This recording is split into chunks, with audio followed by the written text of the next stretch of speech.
ಎಲ್ರಿಗೂ ನಮಸ್ಕಾರ. ಇವತ್ತು ನಾವು ಪಂಜ ಸದಾಶಿವ ಪರಿವಾರ ಕ್ಷೇತ್ರದ ಜಾತ್ರೋತ್ಸವ ಪ್ರಯುಕ್ತ ಇವತ್ತು ತೀರ್ಥ ತರಲಿಕ್ಕೆ ಹೊರಟಿದ್ದೇವೆ. ಹಾಗೆ ಬಂಟಮಲೆಯಲ್ಲಿ ಯಾವ ರೀತಿ ಇಲ್ಲಿ ದೇವರು ನೆಲೆಸಿ ನಂತರ ಈ ಪಂಜ ಕ್ಷೇತ್ರಕ್ಕೆ ಬಂದಿದ್ದಾರೆ, ಇದರ ಬಗ್ಗೆ ಸಂಪೂರ್ಣವಾದ ಮಾಹಿತಿಯನ್ನು ಈ ಜಾಗದ ಬಗ್ಗೆ ತಿಳಿದಿರುವವರು ತಿಳಿಸಿಕೊಡ್ಲಿಕ್ಕಿದ್ದಾರೆ. ಬನ್ನಿ ಮುಂದುವರಿತಾ ಅವರ ಕಡೆಯಿಂದ ಮಾಹಿತಿ ಕೇಳಿಕೊಂಡು ಮುಂದುವರಿಯೋಣ. ನಮ್ಮ ಜೊತೆ ಈಗ ಜಾಕೆ ಹೊನ್ನಪ್ಪ ಗೌಡರಿದ್ದಾರೆ. ಇವರು ಈ ಬಂಟಮಲೆಯ ಬಗ್ಗೆ ಏನು ಇವರಿಗೆ ತಿಳಿದಿರುವಂತಹ ಇತಿಹಾಸವನ್ನು ನಮಗೆ ತಿಳಿಸಿಕೊಡ್ಲಿಕ್ಕಿದ್ದಾರೆ. ಈ ಬಂಟಮಲೆ ಏನು, ಇದರ ಒಂದು ಪುರಾಣ ನಿಮಗೆ ತಿಳಿದ ಬಗ್ಗೆ ಏನು ಅಂತ? ಪುರಾಣ ಮುಂದೆಯಿಂದ ಇದು ಇಲ್ಲಿ ನಾಗತೀರ್ಥಕ್ಕೆ ಮುಂದೆಯಿಂದ ಇಲ್ಲಿಂದ ಪೂಜೆಗೆ ಬರುವಾಗ ಅಲ್ಲಿ ಹೊಳೆಯಲ್ಲಿ ಗರಡಿ ಬೈಲಲ್ಲಿ ದಾಟಲಿಕ್ಕೆ ಆಗ್ತಿರ್ಲಿಲ್ಲ ಅಂತ ಪೂಜೆಗೆ ಬರುವಾಗ. ಮುಂದೆ ದೇವಸ್ಥಾನದಲ್ಲಿ ಪೂಜೆಗೆ ಅರ್ಚಕರು ಇಲ್ಲಿಗೆ ಬರುವಾಗ ಇಲ್ಲಿಗೆ ಬರಲಿಕ್ಕೆ ಸಾಧ್ಯ ಆಗ್ಲಿಲ್ಲ. ಮಳೆ ಅಲ್ಲಿ ಹೊಳೆ ದಾಟಲಿಕ್ಕೆ ಆಗಲಿಲ್ಲ. ಹೊಳೆ ದಾಟಲಿಕ್ಕೆ ಆಗದೆ ಅಲ್ಲಿ ಗರಡಿ ಬೈಲಲ್ಲಿ ಕೂತು ಪೂಜೆ ಮಾಡಿದ್ವಿ. ಗರಡಿ ಬೈಲಲ್ಲಿ ಕೂತು ಪೂಜೆ. ಹಾಗೆ ಇಲ್ಲಿಂದ ಅಲ್ಲಿಗೆ ಇದು ಮೂರ್ತಿ ಅವರ ಇದು ಅಲ್ಲಿಗೆ ಬಂದದ್ದು. ಅದು ಬರಲಿಕ್ಕೆ ಏನು ಕಾರಣ ಏನು ಅಂತ? ಕಾರಣ ಅಂತ ಹೇಳಿದರೆ ಅದೇ ಮಳೆ ಬಂದು ಅಲ್ಲಿ ಹೊಳೆ ದಾಟಲಿಕ್ಕೆ ಆಗಲಿಲ್ಲ. ಹಾಗೆ ಅಲ್ಲಿಗೆ ಕೂತು ಪೂಜೆ ಮಾಡಿದ್ವಿ. ಅರ್ಚಕರು ಅಲ್ಲಿಯೇ ಕೂತು ನನಗೆ ಅಲ್ಲಿಗೆ ಹೋಗ್ಲಿಕ್ಕೆ ಸಾಧ್ಯ ಇಲ್ಲ, ಇಲ್ಲೇ ನಾನು ಪೂಜೆ ಮಾಡ್ತೇನೆ ಅಂತೇಳಿ ಅಲ್ಲಿ ಕೂತರು ಅರ್ಚಕರು. ಹಾಗೆ ಇಲ್ಲಿಂದ ಅಲ್ಲಿಗೆ ದೇವರು ಇಲ್ಲಿಂದ ಅಲ್ಲಿಗೆ ಹೋದ್ವಿ. ಹೋದಂದ್ರೆ ಅಲ್ಲಿ ಉದ್ಭವ ಆಯಿತು. ಇಲ್ಲಿಂದ ಸದಾಶಿವ ದೇವರು ಅಲ್ಲಿ ಪಂಜ ಕ್ಷೇತ್ರದಲ್ಲಿ ಉದ್ಭವ ಆದರು. ಹೌದು. ಹಾಗೆ ಈಗ ಇಲ್ಲಿಂದ ಹೋದ ಜಾಗಕ್ಕೆ ಹೀಗಾಗಿ ನೀರು ತರಲಿಕ್ಕೆ ಅಲ್ಲಿಗೆ ಹೋಗುದು. ಈಗ ನಮ್ಮ ಜೊತೆ ದೇವಳದ ವ್ಯವಸ್ಥಾಪನಾ ಸಮಿತಿ ಅಧ್ಯಕ್ಷರಾಗಿರುವಂಥ ದೇವಿಪ್ರಸಾದ್ ಕಾಣತೂರು ಇದ್ದಾರೆ. ಸರ್, ಈ ಜಾಗದ ಬಗ್ಗೆ ಏನು ವಿಶೇಷತೆ, ಏನು ಮಾಹಿತಿ ನಿಮಗೆ ಇದೆ? ಇದು ಬಂಟಮಲೆ ಅಂದರೆ ನಾಗತೀರ್ಥ ಹೊಳೆಯ ಉದ್ಭವ ಸ್ಥಳ. ನಾವೀಗ ಹೋಗ್ತಾ ಇರುವಂಥದ್ದು ಇಲ್ಲಿ ವರ್ಷಕ್ಕೊಮ್ಮೆ ಅಂದರೆ ಈಗ ಪಂಜದಲ್ಲಿ ನಾಗತೀರ್ಥ ಅಂತ ಹೇಳ್ತಾರೆ, ಆ ಹೊಳೆಯ ಉದ್ಭವ ಸ್ಥಳ ಇದು. ಹಾಗೆ ಅಲ್ಲಿಂದ ದಿನಾಲು ಒಬ್ಬರು ಅರ್ಚಕರು ನಾಗತೀರ್ಥ ಹೊಳೆಯಿಂದ ಒಂದು ಕೊಡಪ ನಾನು ತೀರ್ಥ ತೊಗೊಂಡೋಗಿ ದೇವರಿಗೆ ಅಭಿಷೇಕ ಆಗಬೇಕು. ಎಲ್ಲಿಂದ? ಅಲ್ಲಿ ನಾಗತೀರ್ಥ ಹೊಳೆಯಿಂದ, ದೇವಸ್ಥಾನದ ಪಕ್ಕ. ಇವಾಗಲೂ ಹೌದು, ದೇವರು ಆವೃತ ಆಗುವ ಹೊಳೆ ಇದು ನಾಗತೀರ್ಥ ಹೊಳೆ. ಅದರ ಉದ್ಭವ ಸ್ಥಳ ಇದು ಬಂಟಮಲೆ. ಹಾಗೆ ಈ ಉದ್ಭವ ಸ್ಥಳದಿಂದ ವರ್ಷಕ್ಕೊಮ್ಮೆ ಜಾತ್ರಾ ಸಮಯದಲ್ಲಿ ಧ್ವಜಾರೋಹಣ ಆದ ಮಾರನೇ ದಿನ ಅರ್ಚಕರು ಮತ್ತು ಎಲ್ಲ ಭಕ್ತರು ಬಂದು ಇಲ್ಲಿಂದ ಒಂದು ಕೊಡಪಣ ತೀರ್ಥ ಅಲ್ಲಿ ದೇವರಿಗೆ ತಗೊಂಡೋಗಿ ಜಾತ್ರಾ ಸಮಯದಲ್ಲಿ ಇದರಲ್ಲಿ ಅಭಿಷೇಕ ಮಾಡುವಂಥದ್ದು. ಹಾಗೆ ವಿಶೇಷತೆ ಇದೆ. ಅಂದರೆ ಹಿಂದಿನಿಂದಲೂ ನಡೆದು ಬಂದಂಥ. ಹೌದು, ಸುಮಾರು ವರ್ಷ ಹಿಂದಿನಿಂದ ನಡ್ಕೊಂಡು ಬಂದದ್ದು. ಮತ್ತು ಏನು ಅರ್ಚಕರು ಇಲ್ಲಿ ಒಂದು ದೇವರ ಇದಿತ್ತು, ಇಲ್ಲಿಗೆ ಅರ್ಚಕರು ಇಲ್ಲಿಗೆ ಬರಲಿಕ್ಕೆ ಸಾಧ್ಯ ಆಗಲಿಲ್ಲ. ನಂತರ ಆ ಅರ್ಚಕರು ಅಲ್ಲಿಯೇ ಕೂತು ದೇವರಲ್ಲಿ ಉದ್ಭವ ಆಗಿದೆ. ಹೌದು, ಹಾಗೆ ಪ್ರತೀತಿ ಇದೆ. ಹಾಗೆ ವರ್ಷಕ್ಕೊಮ್ಮೆ ಇಲ್ಲಿಂದ ತೀರ್ಥ ತಗೊಂಡು ಹೋಗುವಂಥದ್ದು. ಅದು ಅರ್ಚಕರೇ ಬಂದು, ದೇಗುಲದ ಅರ್ಚಕರೇ ಬಂದು ಆ ತೀರ್ಥವನ್ನು ಅಲ್ಲಿಗೆ ಕಾಲ್ನಡಿಗೆಯಲ್ಲೇ ದೇವಸ್ಥಾನಕ್ಕೆ ತಗೊಂಡು ಹೋಗುವಂಥದ್ದು. ಹೌದು. ನಂತರ ಅಲ್ಲಿ ಏನೋ ಉದ್ಭವ ಆಯಿತು. ಉದ್ಭವ ಆದ ನಂತರ ಅದನ್ನೇನೋ ಆಣೆ ಎಲ್ಲಿಕ್ಕೆ ಬಂತು, ಏನೋ ಒಂದು ಅದರ ಬಗ್ಗೆ ಒಂದು ಕತೆ ಏನೋ ಇದೆ. ಅದೆಲ್ಲ ಪ್ರತೀತಿ ಇದೆ ಹೇಳ್ತಾರೆ, ಆದರೆ ನಮಗೆ ಅದರ ಬಗ್ಗೆ ಸರಿಯಾದ ಮಾಹಿತಿ ಇಲ್ಲ. ಬಲ್ಲಾಳ ಅರಸರು ಏನೋ ಆನೆಯಿಂದ ಇಳಿಸಿದ್ರು, ಆಗ ಅದು ಲಿಂಗ ಉದ್ಭವ ಆಯಿತು ಎಲ್ಲ ಇದೆ ಹೇಳ್ತಾರೆ. ನನಗೆ ಅದರ ಬಗ್ಗೆ ಸರಿಯಾದ ಮಾಹಿತಿ ಇಲ್ಲ. ನೀವು ಎಷ್ಟು ವರ್ಷ ಇಲ್ಲಿಗೆ ಬರ್ತಿದ್ರಿ? ಈಗ ಎಷ್ಟು ವರ್ಷ ಆಯಿತು? ನಾನು 5 ವರ್ಷದ ಮೊದಲು ಆಡಳಿತಾಧಿಕಾರಿಯಾಗಿದ್ದೆ ದೇವಸ್ಥಾನದ. ಆ ಟೈಮಲ್ಲಿ ಬಂದಿದ್ದೆ. ಮತ್ತು ಕಳೆದ ವರ್ಷ ಉತ್ಸವ ಸಮಿತಿ ಅಧ್ಯಕ್ಷರಾಗಿದ್ದೆ, ಆಗಲೂ ಬಂದಿದ್ದೆ. ಇದೀಗ 3ನೇ ವರ್ಷ. ಈ ಕ್ಷೇತ್ರಕ್ಕೆ ಭಕ್ತರಿಗೆ ಬರಬೇಕಿದ್ದು ಇದಕ್ಕೂ ಕೂಡ ನಾವು ಪುಣ್ಯವಾಗಿ. ಖಂಡಿತ ಇಂಥ ಅದ್ಭುತ ಸ್ಥಳಕ್ಕೆ ಬರಲಿಕ್ಕೂ ಅದಕ್ಕೂ ಒಂದು ಪುಣ್ಯ ಬೇಕು. ಹಾಗೆ ಈ ಸಾರಿ ಕಳೆದ ವರ್ಷವೂ ಬಂದಿದ್ದಾರೆ, ಈ ವರ್ಷವೂ ಹೆಚ್ಚಿನ ಭಕ್ತಾದಿಗಳು ಇಲ್ಲಿ ಬಂದಿದ್ದಾರೆ. ಅವರೆಲ್ಲರಿಗೂ ದೇಗುಲದ ವತಿಯಿಂದ ಧನ್ಯವಾದಗಳು. ಆಯ್ತು ಸರ್, ಥ್ಯಾಂಕ್ ಯು. ಮತ್ತು ಈ ಬಂಟಮಲೆ ಈ ಸುಳ್ಯ ತಾಲೂಕಿನ ಹಲವು ಪ್ರದೇಶಗಳಿಗೆ ನೀರಿನ ಆಶ್ರಯ ಕೂಡ ಆಗಿರ್ಬೋದು. ಹೌದು, ಖಂಡಿತ. ಇದು ಹಲವು ಪ್ರದೇಶಗಳ ಕೃಷಿ ಅಲ್ಲದೆ ಇನ್ನಿತರ ಚಟುವಟಿಕೆಗಳು ಇದೇ ನೀರಿನ ಆಧಾರ. ಯಾಕಂದರೆ ಈ ಒಂದು ಗುಡ್ಡೆಯಲ್ಲಿ ಹೆಚ್ಚಿನ ಮಳೆ ಬಂದು ಇದನ್ನ ಕೆಳಗಿನ ಪ್ರದೇಶಗಳಿಗೆ ನೀರಿನ ಆಶ್ರಯ ಆಗಿರ್ಬೋದು. ಹೌದು, ಖಂಡಿತ. ಇದು ಆಚೆ ಬಹುಶಃ ಇದರಿಂದ ಆಚೆಗೆ ಎಲಿಮಲೆ ಯಾವುದು ಎಲಿಮಲೆ ಹಾಂ, ದೊಡ್ಡ ಎಲಿಮಲೆ ಎಲ್ಲ ಬರ್ತದೆ. ಹೌದು. ಆಗಲಿ, ಇದು ನಮಗೂ ಒಂದು ಅದ್ಭುತ ಅವಕಾಶ. ಒಂದು ದೇವರ ಸೇವೆ ಮಾಡಲಿಕ್ಕೆ ಒಂದು ಅದ್ಭುತ ಅವಕಾಶ. ಮತ್ತು ಖಂಡಿತ. ಕಾರಣ ಕೂಡ ಖಂಡಿತ ಖಂಡಿತ ಖಂಡಿತ.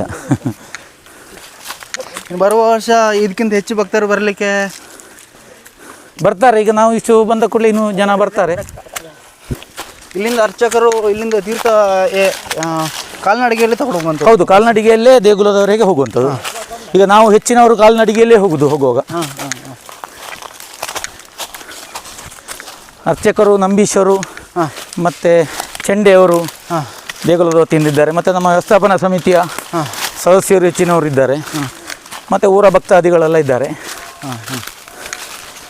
ತುಂಬ ದುರ್ಗಮ ದಾರಿ. ಹೌದೌದು ಹೌದು. ಕಾಡಿನ ಪ್ರದೇಶದಲ್ಲಿ ತುಂಬ ಎತ್ತರ ಪ್ರದೇಶ ಇದು. ಹೌದು, ಖಂಡಿತ. ಪಂಜ ಅಲ್ಲದೆ ಕುಕ್ಕುಜಡ್ಕ, ಚೊಕ್ಕಾಡಿ, ಎಲಿಮಲೆ ಅಂತೂ ಸುಳ್ಯ ತಾಲೂಕಿನಲ್ಲಿ ತುಂಬ ಎತ್ತರದ ಪ್ರದೇಶ ಅಂತ ಹೇಳ್ಬೋದು ಈ ಬಂಟಮಲೆ. ಹೌದು, ಬಂಟಮಲೆ ಹೌದು. ಹಿಂದೆ ಒಂದು ನಮ್ಮ ಹಿರಿಯರು ಹೇಳುವ ಒಂದು ಮಾತಿತ್ತು. ಏನಂದರೆ ಹಿಂದಿನ ಕಾಲದಲ್ಲಿ ಬ್ರಿಟಿಷರ ಕಾಲದಲ್ಲಿ ಇಲ್ಲೊಂದು ಸುತ್ತುಕೋಟೆ ಅಂತ ಇದೆ. ಈ ಸುತ್ತುಕೋಟೆಯಲ್ಲಿ ಬ್ರಿಟಿಷರು ಇಲ್ಲಿ ಇರ್ತಿದ್ರು. ಆ ಕಾಲದಲ್ಲಿ ಈ ಕಾಡಿಗೆ ಯಾವುದೋ ಒಂದು ಚಟುವಟಿಕೆಯಾಗಿ ಇಲ್ಲಿ ಬರುವಾಗ ಅವರಿಗೆ ಒಂದು ಬಂಟ ದುಂಬಿ ಅಂತ ಹೇಳುವ ಒಂದು ದುಂಬಿ ಅವರಿಗೆ ಸ್ವಲ್ಪ ಉಪದ್ರ ಮಾಡಿತ್ತು. ಅದರ ನಂತರ ಬಂಟಮಲೆ ಅಂತ ಇಲ್ಲಿಗೆ ಬಂಟಮಲೆ ಅಂತ ಒಂದು ಹೆಸರು ಬಂತು ಅಂತ ಒಂದು ಪ್ರತೀತಿ ಇದೆ. ಹೌದು. ಇವಾಗಲೂ ಈ ಬಂಟಮಲೆಯ ಬಗ್ಗೆ ಈ ಪಂಜಸೀಮೆ ಜನರಿಗೆ ತುಂಬ ನಂಬಿಕೆ ಇದೆ. ಖಂಡಿತ.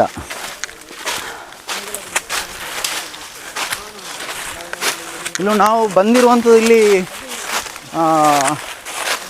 ಹಿರಿಯರು ಮಾತ್ರ ಅಲ್ಲ, ಕಿರಿಯರು ಕೂಡ ಬಂದಿದ್ದಾರೆ. ಹೌದು, ತುಂಬ ಮಕ್ಕಳು ಇದ್ದಾರೆ. ಮಕ್ಕಳು ಇದ್ದಾರೆ, ಮಕ್ಕಳು ಮತ್ತು ಹೆಂಗಸರು ಇದ್ದಾರೆ.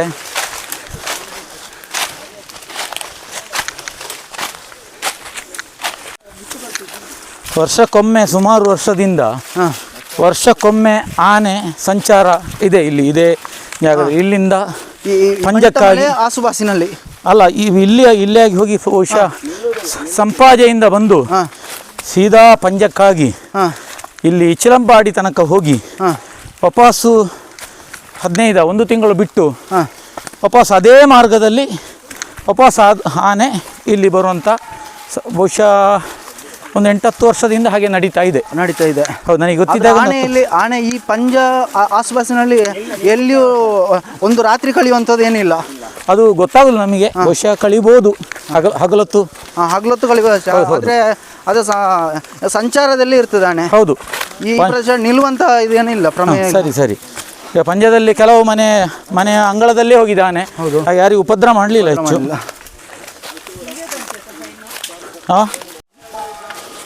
ಈಗಾಗಲೇ ನಾವು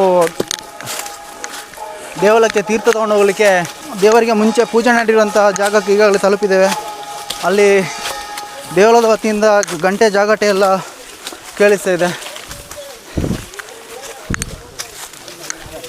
ಯಾಕಂದರೆ ಈ ಜಾಗಕ್ಕೆ ಬರಲಿಕ್ಕೆ ಎಲ್ಲರೂ ಪುಣ್ಯ ಮಾಡಿರಬೇಕು. ಯಾವುದೋ ಕಾಲದ ಪುಣ್ಯದಿಂದಲೇ ಈ ಜಾಗಕ್ಕೆ ಬರುವ ಅವಕಾಶ ಸಿಗುವಂಥದ್ದು.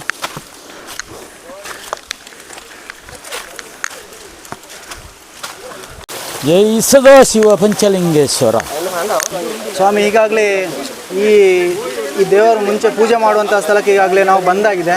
ಏನು ಅನಿಸ್ತಿದೆ? ಏನು ನಿಮ್ಮಲ್ಲಿ ಇದು ಕಾಣಿದೆ? ತುಂಬ ಖುಷಿ ಆಗ್ತದೆ. ಬಹುಶಃ ನಾನು 3ನೇ ವರ್ಷದಿಂದ ಬರ್ತಾ ಇದ್ದೇನೆ. ಅದು ಅಲ್ಲದೆ ಎಲ್ಲ ನಮ್ಮ ಕೂತುಕುಂಜ, ಐವತ್ತೊಕ್ಕಲು, ಕಂಬೆತ್ತಾಡಿ, ಕಲ್ಮಡ್ಕ, ಹೆಣ್ಮೂರು, ಬಳ್ಪ, ಕೇಣ್ಯ ಹೆಚ್ಚಿನ ಗ್ರಾಮಸ್ಥರು ಇಲ್ಲಿ ಆಗಮಿಸಿದ್ದಾರೆ. ಹಾಗೆ ಎಲ್ಲರೂ ಪುಣ್ಯವಂತರು ಅಂತೇಳಿ ನಾನು ಈ ಸಂದರ್ಭದಲ್ಲಿ ಹೇಳಲಿಕ್ಕೆ ಇಚ್ಛೆ ಪಡ್ತಾ ಇದ್ದೇನೆ. ನಾವೆಲ್ಲರೂ ಪುಣ್ಯವಂತರು. ಇಂಥ ಒಂದು ಅಪೂರ್ವ ಈ ಸ್ಥಳಕ್ಕೆ ನಾವೆಲ್ಲ ಆಗಮಿಸಿದ್ದೇವೆ. ಎಲ್ರಿಗೂ ಸದಾಶಿವ ಪಂಚಲಿಂಗೇಶ್ವರ ದೇವರ ಸಂಪೂರ್ಣ ಅನುಗ್ರಹ, ಆಯುಷ್ಯ, ಆರೋಗ್ಯ, ಇನ್ನು ಬರೋ ವರ್ಷವು ಎಲ್ಲರೂ ಇದಕ್ಕಿಂತಲೇ ಹೆಚ್ಚು ಜನ ಬರುವ ಹಾಗೆ ದೇವರು ಆಶೀರ್ವದಿಸಲಿ ಅಂತೇಳಿ ನನ್ನ ಒಂದು ಈ ಸಂದರ್ಭ ಎಲ್ರಿಗೂ ಧನ್ಯವಾದಗಳನ್ನು ಸಮರ್ಪಿಸಲಿಕ್ಕೆ ಇಷ್ಟಪಡ್ತಾ ಇದ್ದೇನೆ. ನಮ್ಮ ಜೊತೆ ಇನ್ನೊಬ್ಬರು ಭಕ್ತರಿದ್ದಾರೆ. ಸರ್, ಏನು ಅನಿಸ್ತದೆ ಈ ದೇವರ ಜಾಗಕ್ಕೆ ಬಂದು ಏನು ಅನಿಸ್ತದೆ ಅಂತ? ಬಹಳ ಖುಷಿ ಆಗ್ತದೆ. ನಾನು ಸಾಮಾನ್ಯ ಇದು 5ನೇ ಸಲ ಈ ಮೂಲ ಸ್ಥಾನಕ್ಕೆ ತೀರ್ಥ ತಗೊಂಡು ಬರಲಿಕ್ಕೆ ಪ್ರಾರಂಭ ಮಾಡಿದ್ದು. 5 ವರ್ಷ ಆಯಿತು. ಈಗ ಪ್ರತಿ ವರ್ಷ ನಾನು ಬರ್ತಾ ಇದ್ದೇನೆ. ಬೆಳಿಗ್ಗೆ 7 ಗಂಟೆಗೆ ನಾವು ದೇವಸ್ಥಾನದಿಂದ ಹೊರಟು ಎಲ್ಲರೂ ಜೊತೆಯಾಗಿ ನನ್ನ ಗಾಡಿ ಯಾವುದು ಪ್ರತಿ ವರ್ಷವೂ ತರ್ತಾ ಇದ್ದೇನೆ. ಭಕ್ತರನ್ನು ಕರ್ಕೊಂಡು ಬರಲಿಕ್ಕೂ ಖುಷಿ ಆಗ್ತದೆ. ಇದು ನಾಗತೀರ್ಥದ ಮೂಲ ಸ್ಥಾನ. ಕಲ್ಲು ಮೊದಲೊಂದು ಸ್ಟ್ರೈಟ್ ಕುತ್ತ ಇತ್ತದು, ಈ ವರ್ಷ ಅದು ಕೆಳಗೆ ಬಿದ್ದಿದೆ. ಅದು ಅದನ್ನು ನೋಡುವಾಗ ಮೊದಲು ಇದ್ದದಕ್ಕೂ ಈಗಲೂ ಒಂದು ವ್ಯತ್ಯಾಸ ಕಾಣ್ತದೆ. ಹಾಗೆ ಎಲ್ಲರೂ ಜೊತೆಗೂಡಿ ಬರುವಂಥದ್ದು ಖುಷಿ ಆಗುವಂಥದ್ದು. ಏನಂದರೆ ತುಂಬ ಕಷ್ಟಪಟ್ಟು ಆಯಾಸ ನಡ್ಕೊಂಡು ಬರ್ತೇವೆ, ಇಲ್ಲಿಗೆ ಬರೋ ಒಂದು ಧನ್ಯತಾ ಭಾವ ಬರ್ತದೆ ನಮಗೆ. ಖಂಡಿತ ಬರ್ತದೆ. ಯಾಕೆಂದರೆ ಇಲ್ಲಿ ಆಯಾಸ ಗೊತ್ತಾಗೋದಿಲ್ಲ. ಇನ್ನು ಹೋಗುವಾಗ ಇದರಿಂದಲೂ ಸ್ಪೀಡ್ ಹೋಗ್ತಾರೆ, ಬರುವಾಗ ಈಗ ಸ್ವಲ್ಪ ನಿಧಾನಗತಿಯಲ್ಲಿ ಬಂದರು. ತೀರ್ಥ ತಗೊಂಡು ಹೋಗುವಾಗ ಯಾರು ಎಲ್ಲಿ ಇರ್ತಾರೆ ಅಂತ ಗೊತ್ತಾಗೋದಿಲ್ಲ, ದೇವಸ್ಥಾನದವರೆಗೆ ತಲುಪ್ತಾರೆ. ಯಾಕಂದರೆ ದೇವರ ಆಶೀರ್ವಾದ ಇರ್ಬೋದು ಅಂತ ಖಂಡಿತ ಭಗವಂತನ ಒಂದು ಆಶೀರ್ವಾದದಿಂದಲೇ ಇದು ಆಗುವಂಥದ್ದು. ಮೊದಲು ಸಹ ಹಿರಿಯರು ಸಹ ಬಂದು ತಗೊಂಡು ಹೋಗ್ತಿದ್ರಂತೆ. ಆಯ್ತು ಸರ್, ಥ್ಯಾಂಕ್ ಯು.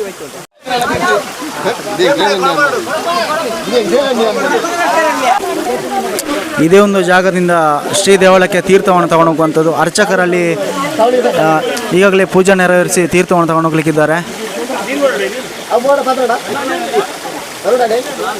ಈ ಜಾಗಕ್ಕೆ ಬರಬೇಕಿದ್ರೆ ನಾವು ತುಂಬ ಪುಣ್ಯ ಮಾಡಿರಬೇಕು. ಯಾಕಂದರೆ ಬಂಟಮಲೆಯಿಂದ ಈ ನಾಗತೀರ್ಥ ಅಂತ ಹೇಳುವ ಹೊಳೆ ಇದೆ, ಅದರಲ್ಲೇ ದೇವರಿಗೆ ಜಲಕ ಸ್ನಾನ ಆಗುವಂಥದ್ದು. ಇಲ್ಲಿಂದಲೇ ಈ ಬಂಟಮಲೆಯ ಎತ್ತರದ ಪ್ರದೇಶದಿಂದಲೇ ನೀರು ಹರಿದು ಕೆಳಗಿನ ಪ್ರದೇಶದಲ್ಲಿ ಹರಿದು ಹೋಗಿ ಹಲವಾರು ಕೃಷಿ ಕುಟುಂಬಗಳಿಗೆ, ಅಲ್ಲದೆ ಪಂಜಪೇಟೆ ಕೂಡ ಇದೇ ತೀರ್ಥ ಅಲ್ಲಿ ಹೊಳೆಯಾಗಿ ಹರಿದು ನೀರು ಉಪಯೋಗಿಸುವಂಥದ್ದು. ಸರ್, ಏನು ಅನಿಸ್ತದೆ? ಸರ್ ನಮಸ್ತೆ. ಇದು ಏನು ಅನಿಸ್ತದೆ ಈ ಜಾಗಕ್ಕೆ ಬಂದು? ತುಂಬ ಖುಷಿ ಆಗುತ್ತೆ, ಯಾಕಂದರೆ ಇಲ್ಲಿ ಅತಿ ಶುದ್ಧವಾದ ನೀರು, ನೇಚರ್ ಎಲ್ಲ ತುಂಬ ಚೆನ್ನಾಗಿದೆ. ಅದಕ್ಕೆ ಒಂದು ಪ್ರಶಾಂತವಾದ ವಾತಾವರಣ ಇದೆ. ಹೌದು, ಅಂದರೆ ಇಲ್ಲಿ ಎಲ್ಲರೂ ಬಂದು ಸೀಮೆ ಭಕ್ತಾಭಿಮಾನಿಗಳೆಲ್ಲ ಬಂದು ಸೇರ್ತಾರೆ. ಇಲ್ಲಿ ಅಷ್ಟು ಖುಷಿ ಆಗುತ್ತೆ ಬರುವಾಗ, ಎಲ್ಲರೂ ಒಟ್ಟಿಗೆ ಬರೋದು ತುಂಬ ಖುಷಿ ಆಗುತ್ತೆ.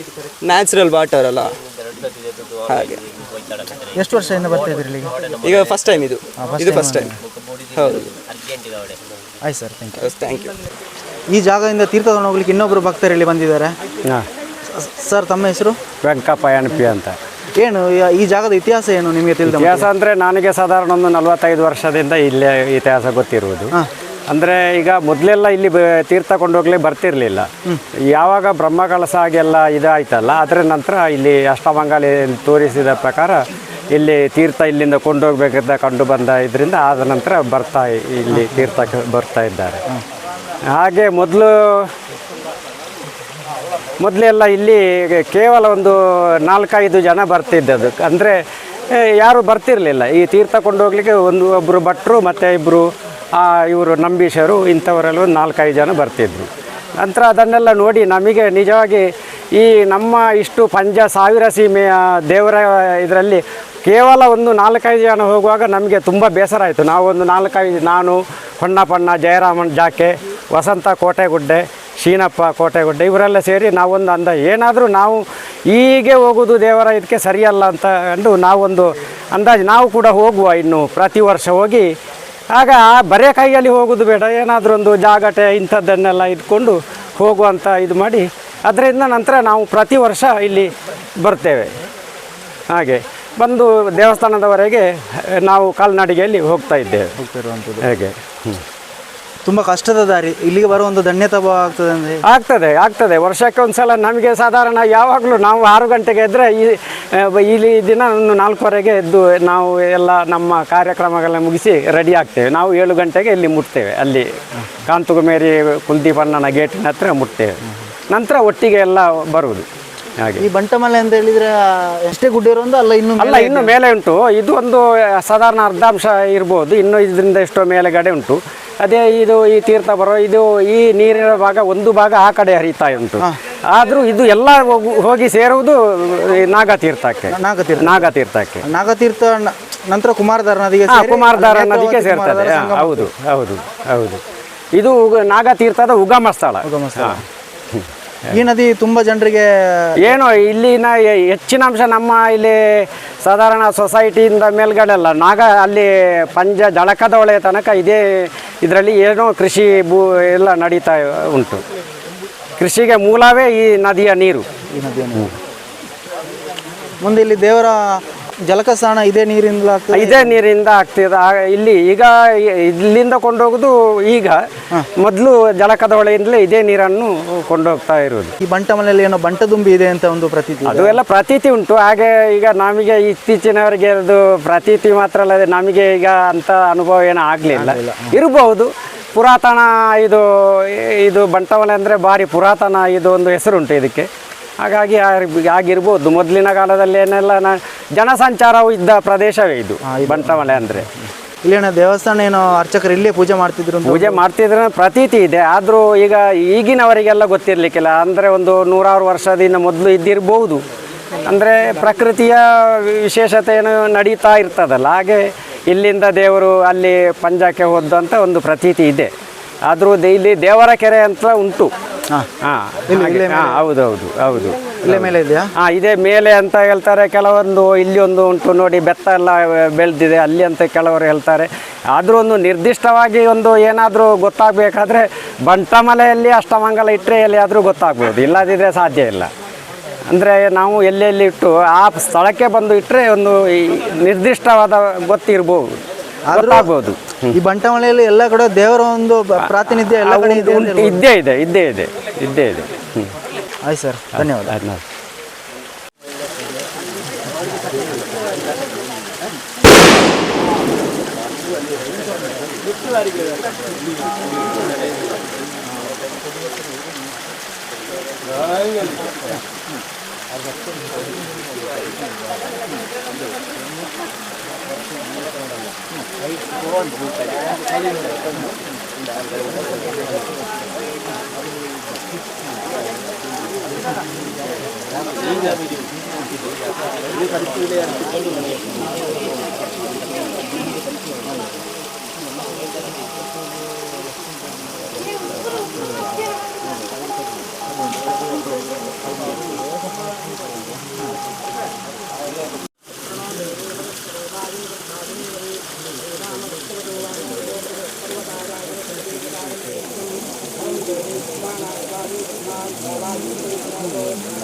ಹಾಂ.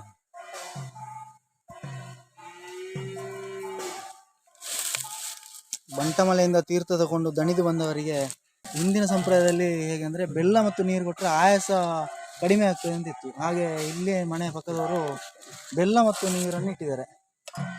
ನಡೆದು ಬಂದಂಥ ಭಕ್ತಾದಿಗಳಿಗೆ ಬಾಯಾರಿಕೆ ಕಡಿಮೆ ಆಗಲಿ ಅಂತೇಳಿ ಅವರೊಂದು ಒಳ್ಳೆಯ ಕೆಲಸ ಇದು.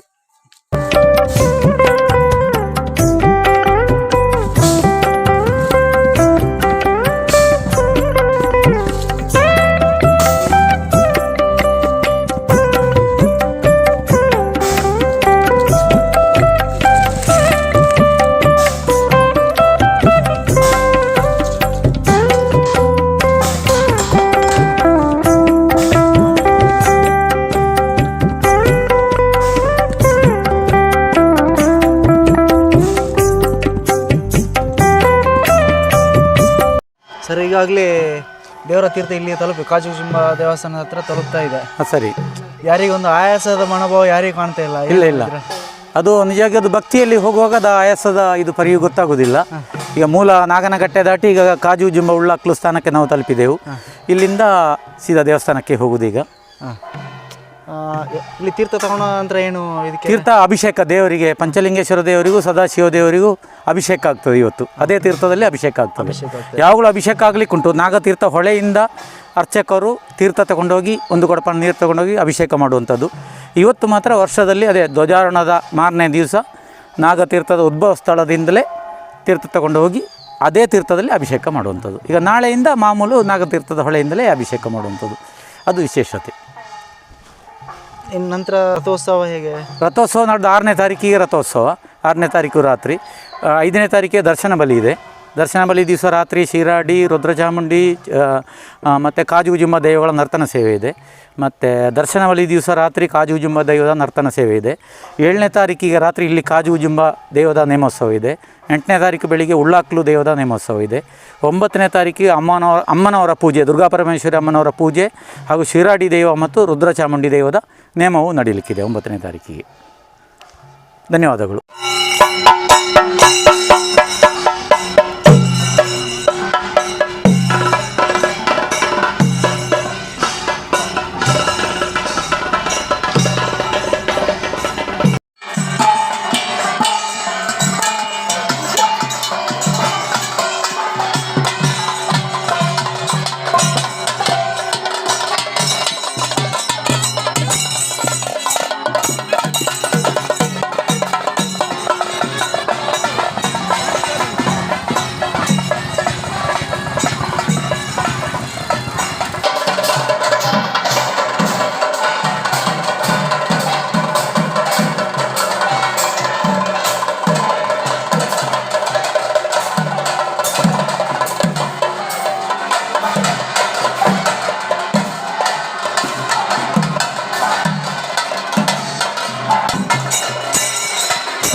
ವಿಡಿಯೋ ವೀಕ್ಷಿಸೋದಕ್ಕಾಗಿ ಧನ್ಯವಾದಗಳು. ಮತ್ತೊಂದು ಹೊಸ ವಿಡಿಯೋ ಜೊತೆ ಭೇಟಿಯಾಗೋಣ. ನಮಸ್ಕಾರ.